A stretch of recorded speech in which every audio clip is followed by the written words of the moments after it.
Iya saya iya. Loh kok saya ikut apa maksa? Saya.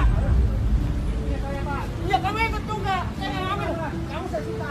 Loh kok saya ini saya sita. Karena kamu di sini. Dan saya enggak. Saya juga nggak tahu. Bapak ikut. Saya juga nggak tahu. Tanya dulu ya. Silakan Pak. Ya, makasih Bung Fizi. Saya terima kasih sore ini ketemu, kita ngobrol. Di Jakarta alhamdulillah sekarang sudah lebih banyak skatepark. Nah, kita pengen teman-teman manfaatkan skatepark ini. Di situ kesempatan untuk interaksi, bikin kegiatan yang positif, ketemu sama teman-teman dari banyak tempat. Jadi bukan sekedar main skateboardnya, tapi juga pertemanan yang tumbuh di tempat ini. Dan kita pengen skatepark ini nantinya bisa membuat orang Jakarta merasa Jakarta buat semua. Karena kalau sudah main skateboard, lintas apapun ada di tempat itu.